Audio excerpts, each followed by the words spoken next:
আমি আসলে আউলায় গেছে মাথা, কারণ এত সমস্যা, এই সমস্যাতে এই সরকার নির্বাচন করতে পারবে এটা আমার বিশ্বাস হয় না।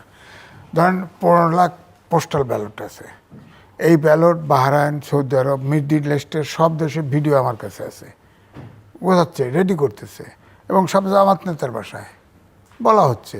এবং এইগুলো পোস্টাল ব্যালটে তারা করবে কি, এছাড়া ঢাকা শহরে আপনার বদলাইছে, সিট বদলাইছে, বাংলাদেশের অন্য অঞ্চল থেকে ভোটার ট্রান্সফার করছে। ধরেন ওদের তো হিসাব আছে জামাত ইসলামের, এই সেন্টারে এত ভোট কম, এই সেন্টারে এত ভোট কম, অন্য সেন্টারে যেখানে তার জেতার সম্ভাবনা নাই সেখান থেকে ভোটার এনে এখানে জড়ো করছে। তো আমার তো মনে হয় তারেক রহমান ঢাকা শহরে দাঁড়াইছে, সে তো খেয়াল করতেছে না তার ভোটও কোন পরিমাণ ভোট পাইলে সে ফেল করবে, ওই পরিমাণ ভোট ওখানে দিয়ে দিবে। তো এখন আমার কথা হচ্ছে, দেখেন নয়া দিগন্তে নিউজ ছেপেছে, বাসসে নিউজ ছেপেছে, প্রথম আলোতে একটা জরিপ রিপোর্ট দিয়েছে যে 10,000 ভোটের ব্যবধানে, সে দেখাইছে 10,000 ভোটের ব্যবধানে 30টা সিট হেরে গেছে। 10,000 ভোটের ব্যবধানে এখানে 15 লাখ ভোটার, জামাতের কথা বলছেন? হ্যাঁ, 15 লাখের ভোটের কি করবেন বলেন? 15 লাখের ভোটের যদি 10 লাখ ভোট এইভাবে সুইং করাতে পারে তাহলে তো 100 সিট জিতে যাবে বাড়তি। তো এই ভোট তো, এটা তো ইলিগাল, এই ভোট তো হতে পারে না, এটা তো একটা অবৈজ্ঞানিক। এটার সমাধান না করলে তো, ইলেকশন করলে তো কোনো লাভ হবে না। দুইটা কেস, একটা হলো একটা সেন্টার থেকে আর একটা সেন্টারে বাংলাদেশের ভিতরে ট্রান্সফার করে ফেলছে, আর আরেকটা হলো মিডিল ইস্টের প্রায় সব দেশ, বাইরে প্রবাসী যত ভোট আছে, ভোটের 15 লাখ ভোটার, এর 10 লাখ ভোট যদি সুইং করায়, এই 5 লাখ আর 10 লাখ 15 লাখ ভোট যদি আপনি 100টা সিটেই 150 সিটে আপনি দাঁড়েন, হেরে যাবে তো, 150 সিটে হেরে যাবে। 150 সিটে হেরে গেলে বিএনপি জিতবে কি দিয়া? ইসলামিক আন্দোলন বাংলাদেশ, তারা কিন্তু আওয়ামী লীগের ফ্যাসিস্ট সরকারের সময় ইলেকশন করেছে, সেখানে মিনিমাম 300 আসনই বোধহয় করেছে। হ্যাঁ, 300 আসনই করেছে, সেখানে মিনিমাম 5,000 ভোট, উপরে 20,000 ভোট তারা পেয়েছে। এখন তো ইসলামিক আন্দোলন নাই, তারা তো আলাদা ইলেকশন করতেছে, জোট ভেঙে 11টা জায়গায় 10টা হয়েছে। আমি বলেছি যে ইসলামিক আন্দোলন যেহেতু বেরিয়ে গেছে, বেড়ে যাওয়ার পরে এখন নিশ্চিত বিএনপি সরকার গঠন করবে, আমি বলেছিলাম। কিন্তু এখন পেপার পত্রিকা, বাংলাদেশের পেপার পত্রিকার যে অ্যানালাইসিস, তাতে তো এইটা যদি হয়, এইটা যদি এই পোস্টাল ব্যালট যদি বাতিল না করে, তাহলে তো ইলেকশনের ফলাফল বোঝাই যায়। আর এখন পোস্টাল ব্যালট বাতিল করতে পারবে? করবে না কেন? সরকার কারে জিজ্ঞেস করে করছে? পোস্টাল ব্যালট করতে ইলেকশন কমিশন করেছে। ইলেকশন কমিশন করেছে, অবশ্যই ডক্টর ইউনূসের সেটা আমি প্রবাসী সরকার, আমি লিগ্যাল কনসিকুয়েন্সেসটা বুঝতে চাইছি যে এই জায়গায় এসে পোস্টাল ব্যালট বাতিল করলে কি দাঁড়াবে? না, বাতিলকে এখন ওই বিএনপি স্ট্যান্ডিং কমিটির মেম্বার নজরুল খান সাহেব ইলেকশন কমিশনে আপত্তি দিয়েছে। এখন শোনা গেছে যে, এবং মির্জা ফখরুল ইসলাম আলমগীর বলেছেন নিশ্চিত কিছু একটি বিশেষ দলের পক্ষে কিছু কর্মকর্তা কাজ করছেন। এখন না, অলরেডি গ্রেপ্তার, আমার কাছে ভিডিও আছে, 3 জন অলরেডি গ্রেপ্তার হয়ে গেছে। ইলেকশন কমিশনের অধস্তন অফিসার 3টে গ্রেপ্তার হয়ে গেছে, কারণ ওখানে মালপানি খরচ করে একটা এনআইডি বানাতে কি লাগে, ভোটার বানাতে আপনার ট্রান্সফার করতেও ওখানে ইলেকট্রিক বিল লাগবে, নাহলে পানির বিল লাগবে, নাহলে বাসা ভাড়া লাগবে, অথবা আপনার স্থায়ী ঠিকানা হতে হবে, এসব পার্টিকুলার তো দিতে হবে। এগুলো ছাড়াই সব ভোটার ট্রান্সফার হয়ে গেছে।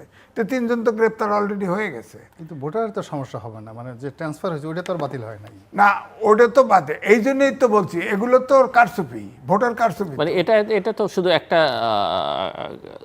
দুইটা ঘটনা। 3 নম্বর হচ্ছে, ইতিমধ্যে আপনার পত্রিকায়, মিডিয়াতে ছাপা হয়ে গেছে, আইনশৃঙ্খলা বাহিনী আপনার প্রায় 1000-এর মতো অস্ত্র বাইরের থেকে আসতেছে, এদেরকে শনাক্ত করে ফেলছে। তো তাদের গ্রেপ্তার করেন না কেন? অস্ত্র আসতেছে। তারপরে ধরেন ইনকিলাব মঞ্চের হাদি মারা গেল, তার আগে আপনার গণ অধিকার পরিষদের সাধারণ সম্পাদক বলল 50 জন প্রার্থী টার্গেট কিলিংয়ের আছে, লক্ষ্য আছে, এটা আমার কাছে প্রমাণ আছে। তো তাকে জিজ্ঞেস করছে। এখন সেই হাদির কিলিংয়ে আপনি দেখেন, মূল কিলার সে একটা সফট টার্গেট, পায়ে হেঁটে রিক্সায় চড়ে আপনার ভোট ক্যাম্পিং করছে।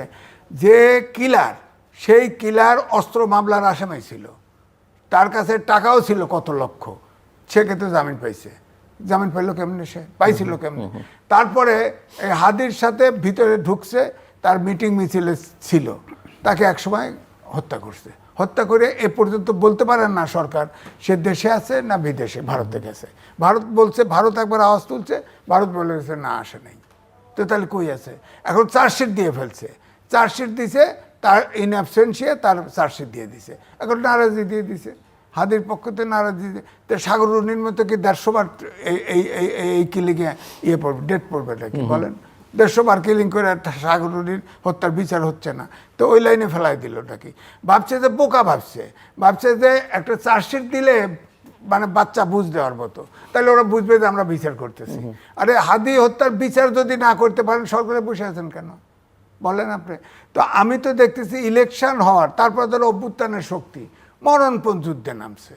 হ্যাঁ, তো ইলেকশন করবেন তো স্টেক হোল্ডারদের কোঅপারেশন লাগবে, তো স্টেক হোল্ডার সরকার, ইলেকশন কমিশন, মুখে যদি কিন্তু বাংলাদেশের বেশ কিছু রাজনৈতিক দল ইনক্লুডিং বিএনপি, তারা তো যে কোনো অবস্থার মধ্য দিয়ে ইলেকশনের বৈতরণী পার হবার হতে চাইছে। এটা প্রথম থেকেই বলছে, কিন্তু হিসাব বলে বিএনপি, ওই বললাম না ইসলামিক আন্দোলন বাংলাদেশ বেরিয়ে যাওয়ার পরে আমি নিজে বলেছি বিএনপি অবশ্যই সরকার গঠন করবে।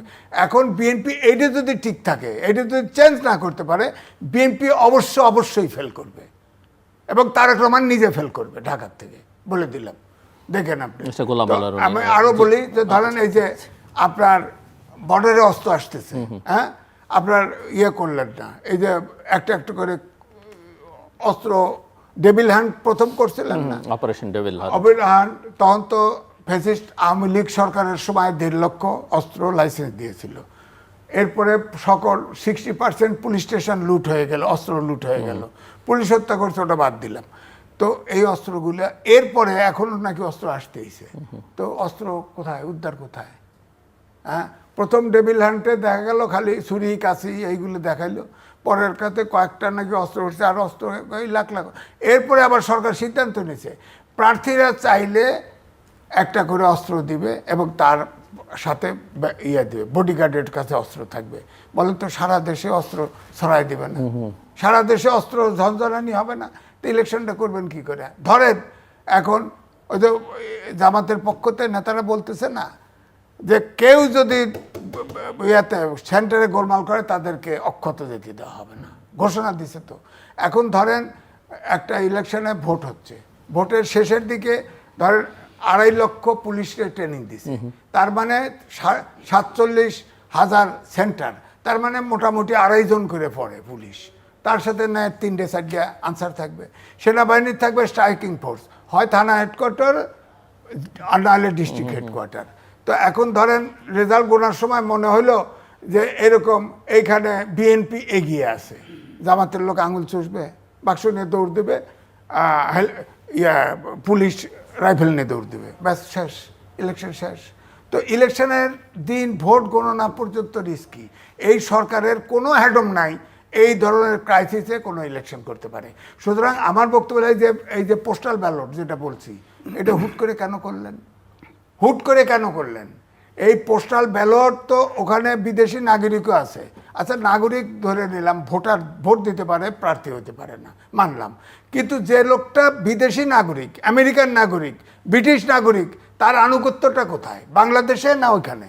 বলেন, আনুগত্যটা কোথায়? তো আপনি হুটহাট করে 15 লক্ষ ভোটার বানায় দিলেন, প্রবাসী ভোটার বানায় দিলেন। এই ভোটার আপনি ম্যানেজ করতে পারতেছেন না। এখন যার বাড়িতে বিভিন্ন বাড়িতে বিদেশে বাড়ির থেকে সব পোস্টার গাদা করছে, আবার তারা ভিডিও ছেড়ে দিতেছে, কথাও বলতেছে এখানে সিল মারো, এখানে এই মারো, এইগুলো আছে, তো ভিডিও আমার কাছে আছে, প্রমাণ আছে আমার কাছে। তো এগুলো ইলেকশন তারপরে এরা করবে কি তাদের মতো, কোন সেন্টারে কতগুলো পাঠাইতে হবে এখান থেকে হিসিব দিবে, যে এই সেন্টারে 5,000 ঘাটতি, ওই সেন্টারে 10,000 ঘাটতি, ওরকম দিয়ে দিবে। তারেক রহমানের সিটে 30,000 ঘাটতি, মার্চ 40,000, ওখানে গেল আউট। তো এইভাবেই তো রেজাল্ট হবে। তো সুতরাং এই পোস্টাল ব্যালটের সিদ্ধান্ত যদি অন্তত না দেয়, এটাকে বাতিল করতে হবে, ভবিষ্যতে হবে। এটাকে বাতিল না করলে কোনো ফর্মুলা, ওই বললাম না, রসুল খান সাহেব আপত্তি দিয়েছে, শোনা গেল যে ওই ব্যালট পেপারের চেহারা পরিবর্তন করতেছে আর কি। আগে যেরকম দিছে বিদেশে, ওটা চেহারা পরিবর্তন করতেছে। এই ক্যারিকেচার বন্ধ করবেন কি দিয়া? আপনার তো ক্ষমতা নাই। ভোট তো দিবে সেই বাহরেন থেকে, সৌদি আরব থেকে।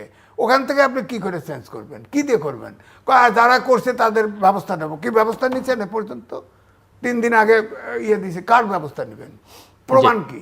সুতরাং সব লেজে গোবরে হয়ে গেছে।